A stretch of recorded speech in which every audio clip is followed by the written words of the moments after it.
నమస్తే, welcome to #you. నేను మీ రాజేష్.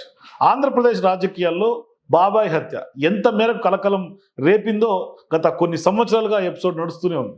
ఇట్లాంటి సందర్భాల్లో ఆ కేసులో ప్రధాన సాక్షులుగా ఉన్నటువంటి వాళ్ళు, ప్రధానంగా కొంత కీలక ఆధారాలుగా ఉన్నటువంటి వాళ్ళందరూ కూడా ఒకరొకరు మట్టు పెడుతూ ఇవాళ తాజాగా వాచ్మెన్ రంగన్న కూడా మృతి చెందడం తీవ్ర స్థాయిలో వివాదాస్పదం అవుతుంది. సో ఇట్లాంటి సందర్భాల్లో నిజంగానే ఇదంతా ఒక పథకం ప్రకారం జరుగుతుందా వివేక హత్య కేసులో? ఇప్పటికీ నిందితులు ఎవరనే అంశం మీద సిబిఐ కూడా తేల్చలేకపోతుంది. అసలు ఏం జరుగుతుంది? కూతురేమో ఒకవైపు నిందితులు తేల్చాలి, కఠినంగా శిక్షించాలని కోరుతున్నటువంటి క్రమంలో ఇప్పటికీ ఆమెకు కూడా కొంత ప్రాణహాని ఉంది అనే అంశాలు కూడా తెర మీదకి వస్తున్నటువంటి నేపథ్యంలో తాజాగా రంగన్న అది సహజ మరణమా లేదంటే అనుమానాస్పద మృత, ఏం జరుగుతోంది మాట్లాడదాం. మనతో పాటు విశ్లేషకులు, ఫిలిం క్రిటిక్గా ఉన్నటువంటి దాసరి విజ్ఞాన్ జాయిన్ అవుతున్నారు. వివేక హత్య కేసులో ఏం జరుగుతుందో మాట్లాడదాం. సార్ నమస్తే. సార్ ఏంటి సార్ వివేక హత్య కేసు కనుక మనం కులంకుశంగా కొంచెం ఇన్డెప్త్గా పరిశీలిస్తే చాలా వేగంగా పరిణామాలు మారుతూ ఉన్నాయి. అసలైన నిందితులు తప్పించుకునే ప్రయత్నాలు జరుగుతున్నట్టు కనిపిస్తుంది. కీలకంగా ఉన్నటువంటి ఆధారాలు కానీ సాక్షులు కానీ ఒకరొకరు చనిపోవటం, వాళ్ళందరూ కూడా లైఫ్స్ ఎండ్ అవుతున్నటువంటి సిచ్యువేషన్స్ డ్రాగ్ అవుతుంది. అంటే ఈ నేపథ్యంలో అసలైనటువంటి నిందితులు బయట పడేందుకు ఇదంతా ఒక పథక ప్రకారం జరుగుతుందా అనేది విస్తృతమైనటువంటి చర్చ జరుగుతుంది.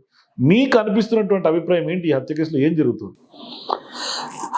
ఇప్పుడు మనం ఎందుకు మాట్లాడుకుంటున్నాం అంటే చనిపోయిన రంగన్న గురించి. ఆయన మళ్ళీ చనిపోవటం, ఈ కంప్లీట్ స్టోరీలో ఈయన క్యారెక్టర్ కూడా కొంచెం కీలకమైనదే. యాక్చువల్గా వివేక గారి కేసుని లాస్ట్ 2 years నుంచి చాలా దగ్గరగా కంప్లీట్ కేస్ స్టడీ చేసిన 5 fingers నేను ఒకడిని. అండ్ అలాగే నా వేరియేషన్లో మేము చేసాం. వైఎస్ఆర్సీపీ నాగార్జున యాదవ్ అని ఆయన ఒకటి, మన ఆర్జీవి గారు ఒక కోణం, మేమందరం కలిసి కూడా మాకు ఇంకో కోణం, ఇలా డిఫరెంట్గా చేసినప్పుడు రంగన్న క్యారెక్టర్ చాలా ఇంట్రెస్టింగ్ క్యారెక్టర్ ఇది యాక్చువల్గా. ఎందుకంటే రంగన్న వాంగ్మూలం ఏంటంటే ఈ స్టోరీలో ఫస్ట్ రాత్రి ఇంట్లో జరిగిన సిచ్యువేషన్, ఆ స్టోరీ దస్తగిరి చెప్పిన స్టోరీ ఇది. అవును, సునీల్ యాదవ్, నేను, ఎర్రగంగి రెడ్డి, అలాగే మేము 4 కలిసి లోపలికి వెళ్ళాము. నా పిల్లం కావాల్సి వచ్చిందిరా నీకు అని చెప్పి ఆయన గుద్దాడు, మా అమ్మ కావాల్సి వచ్చిందిరా నీకు అని ఈయన గుద్దాడు. ఎర్రగంగి రెడ్డి చూస్తూ నిలబడ్డాడు. నేను వీళ్ళిద్దరు కొడితే చచ్చిపోతే మరి నేను కదిరి నుంచి తెచ్చుకున్న గండ్రగొడ్డలు ఉంది కదా, నా క్యారెక్టర్, నేను కొట్టకపోతే నాకు వాటా ఇవ్వరేమో, నేను కూడా చేయి మీద నెత్తి మీద ఒకటి వేసా, కుప్పకూలిపోయాడు. అలా రక్తపు మడుగులో ఉన్నాడు. ఈ టైంలో అదేంటిది లోపల నుంచి ఏదో శబ్దం వచ్చింది వాచ్మెన్కి అని. ఆ వాచ్మెన్ వెళ్ళి పైనుంచి ఇలా చూశాడు. లోపలికి బయటికి ఎవరో హడావిడిగా తిరగడం చూశాడు అనమాట ఆయన. అది ఆయన చూశాడు. తర్వాత వీళ్ళందరూ బయటకు వచ్చి ఎర్రగంగి రెడ్డి వాచ్మెన్ని నిన్ను చంపేస్తే ఎవరికైనా చెప్పావని ఇలా అంటున్నాడు. ఇది దూరం నుంచి దస్తగిరి చూశాడు ఇలా బెదిరించడం. దస్తగిరి చెప్పిన కథ, అవును మేమే చంపాము, గొడ్డలతో నేనే నరికి చంపానని డైరెక్ట్ శాటిలైట్ ఛానల్స్కి ఇచ్చిన విజువల్స్ కూడా ఇప్పటికీ ఇంటర్నెట్లో ఉన్నాయి. నేను అప్రూవల్గా మారినందుకు నాకు ప్రాణభయం ఉంది అని చెబితే ప్రభుత్వం ఆయనకి పోలీసు సెక్యూరిటీని కూడా ఇచ్చారు. ఆ సెక్యూరిటీ వచ్చిన తర్వాత మరి ఎటు తిరుగుతుంటాడు, నీ వెనకాల 4 పోలీసులు తిరుగుతుంటే నువ్వు దాదా, అలా అతను చక్కగా అక్కడ సెటిల్మెంట్లు గట్రా చేసిన దాఖలాలు ఉన్నాయి. లాస్ట్ మన ఎలక్షన్లో కూడా నిలబడ్డాడు. అలా ఎదిగాడు తను ఈ కేసులో. అదొక ఇంట్రెస్టింగ్ క్యారెక్టర్ మళ్ళీ. అండ్ ఇప్పుడు ఏం జరిగింది ఈ విషయంలో, ఈ రంగన్న ప్రధాన సాక్షి అని చెప్పేసి ఆయన్ని ఆ మధ్యకాలంలో సిబిఐ వాళ్ళో లేకపోతే ఇంకెవరో తెలియదు, ఈ సాక్షులను ఒక్కొక్కరిగా తీసుకెళ్లి 3 నెలలు ఎక్కడో పెట్టి బాగా హింసించారని ఇంకొకటి న్యూస్ ఉంది. అందులో నేను బాధ్యుడిని కృష్ణారెడ్డి కూడా చెప్పాడు. అలా రంగన్న ఎటో తీసుకెళ్ళిపోయారు అన్నాడు. రంగన్న కనబడట్లేదు అన్నాడు. సడన్గా ఇంకెక్కడో కనబడ్డాడు. ఆ టైంకి ఆయన మొత్తం పక్క నాకేమీ గుర్తులేదండి, నేను మొత్తం మర్చిపోయాను అన్నాడు. అలా ఉండి ఉన్నాయని ఇప్పుడు చనిపోయాడు. ఇకపోతే ఒక్కొక్కరు A1 నుంచి A7 వరకు, A8 ఆగిపోయింది, 7 వరకు అందరూ కూడా మెల్లిమెల్లిగా విడుదలవుతూ ఉన్నారు. ఎర్రగంగి రెడ్డి అప్పట్లో ఎందుకు విడుదలయ్యాడు అంటే, నువ్వు కేసు ఎవరి మీద పెడితే 90 days లోపు ఛార్జ్షీట్ ఫైల్ చేయాలి రూల్ ప్రకారంగా.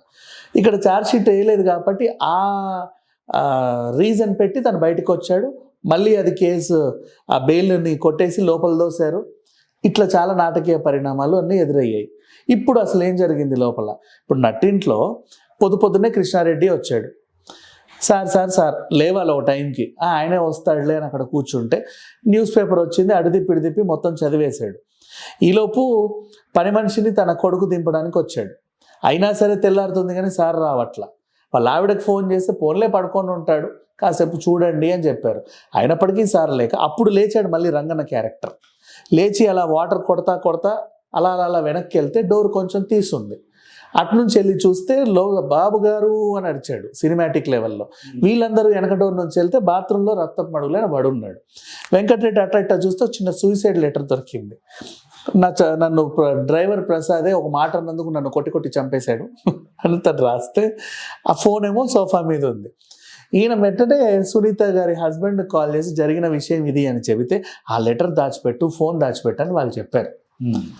వాళ్ళు చెప్పినప్పుడు మేము వచ్చేంత వరకు ఎవరికి ఇవ్వకు అని. ఇలా ఇప్పుడు ఆ దాచిపెట్టు అన్నందుకు వీళ్ళ వైపు నిందితులు వీళ్ళే చేశారేమో అని ఒక కోణం. అవును ఇది నారాసుర రక్త చరిత్ర అని ఈ ఇంటెన్షన్తో జగన్ క్లెయిమ్ చేసింది. ఇప్పుడు ఇటు అది ఇలా జరిగిందని ఫస్ట్ వాళ్ళు ఫోను అవినాష్ రెడ్డికి చేస్తే వాళ్ళు ఏం చెప్పారు, నో నో నో నో మేము వచ్చే వరకు ఏం చేయకండి. అక్కడికి వచ్చి చూసిన తర్వాత అవినాష్ రెడ్డి వాళ్ళ నాన్న గుండెపోటు అని చెప్పు అని రక్తం అంతా తుడిచేశారు. క్లీన్ చేసి భారతి గారికి చెందినటువంటి హాస్పిటల్ నర్సులతో కుట్లేయించి ఇది చేశారు.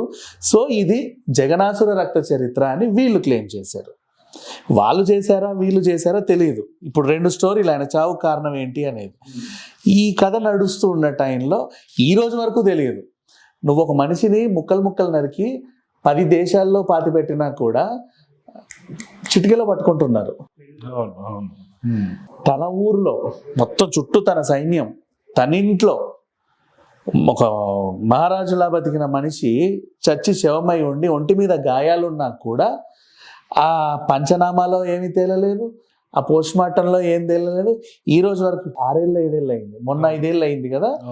ఈ యానివర్సరీల మీద యానివర్సరీలు చేసుకుంటున్నారే కానీ ఈ రోజు వరకు తేలలేదు ఇది. అండ్ ఇప్పుడు ఒక్కొక్కరిగా సాక్షులు ఎవరైతే వాంగ్మూలాలు ఇచ్చారు, వాంగ్మూలాలు కూడా ఇన్నండి, చాలామంది రికార్డెడ్ వాంగ్మూలాలు చేశారు. ఒక్కొక్కరు సాక్షులు కూడా చచ్చిపోతున్నారు, ప్రత్యక్ష సాక్షులు. రేపు ఇప్పుడు దస్తగిరి మంచి రౌడీ అయ్యాడు, వాడు ఎదిగాడు ఈ కేసులో, ఎవడన్నా బాగుపడ్డాడు అంటే. ఇట్లా డిఫరెంట్ యాంగిల్స్లో తిరుగుతుంది. మొత్తానికి ఎర్రగంగిరెడ్డికి ఆరోగ్యం బాగాలేదు. అవినాష్ వాళ్ళ నాన్నకు కూడా ఇది వెన్నుపూసలో ఏదో ఆపరేషన్ అయిందండి, ఆయనకి స్పైన్ సరిగ్గా లేదు, ఆయన కూడా కొంచెం ప్రాబ్లమాటిక్గానే ఉన్నాడు. ఇలా చూసుకుంటూ పోతే ఏ 8 దగ్గర ఆగినారో అసలు నేను కాదు వాళ్ళు అని వాళ్ళు, కాదు ఇతనే అని వీళ్ళు, ఆ నాటకం జరుగుతూనే ఉంది ఈ రోజు వరకు కూడా ఇంకా కొనసాగుతూ ఉంటుంది. నాకు తెలిసి ఈ జన్మకైతే ఈ కేసు తెగదు, ఇది ఒక పెద్ద wonder in the world. Next సాక్షులు మాత్రం వయసు అయిపోతుంది కదా, ఆబ్వియస్లీ అనారోగ్యం కారణంలో ఇంకోటో వాళ్ళు చనిపోతా వస్తున్నారు. This is what happened. So మొత్తం మీద అయితే వైఎస్ వివేక హత్య ఎప్పుడు కొలిక్కి వచ్చే అవకాశాలు ఉన్నాయి? అదే దాన్ని మర్చిపోండి బెటర్, అసలు రాదు, అది ఛాన్సే లేదు. ఎన్ని స్టోరీలు, కాకపోతే పాపం షమీం బాగాలేదు. నేను మొన్న ఎప్పుడు లాస్ట్ 3 months బ్యాక్ ఎప్పుడో కలిసా, అసలు ఆ పిల్లోడు కూడా కొంచెం ఒక రకంగానే ఉన్నాడు, ఆవిడ కూడా తన ఫైనాన్షియల్ స్టేటస్ అయితే బాగాలేదు. అందరూ బాగుపడ్డారు ఈ కేసులో, పాపం ఆవిడ ఒకతే అలా ఉంది, జగన్ని కలవాలని ట్రై చేస్తూ ఉంది. మరి ఏంటో ఎవరేమవుతారో తెలియదు. Okay, thank you Vignan. So ఇది మొత్తం మీద వైఎస్ వివేక హత్య కేసు అయితే మాత్రం ఇప్పట్లో ఎండ్ కార్డ్ పడే అవకాశాలు లేవు అని స్పష్టంగా చెప్తున్నారు. 2 స్టోరీలు ఎవరి కోణంలో వాళ్ళు ఒక కొత్త స్టోరీలు అయితే బయటకు వస్తున్నప్పటికీ కూడా ఎండ్ కార్డ్ అయితే మాత్రం పరిస్థితి కనిపించట్లేదు. సో మరి సిబిఐ ఎంక్వైరీలో ఏం తేలుతుందో భవిష్యత్ నిర్ణయించాలి. For more videos please watch #.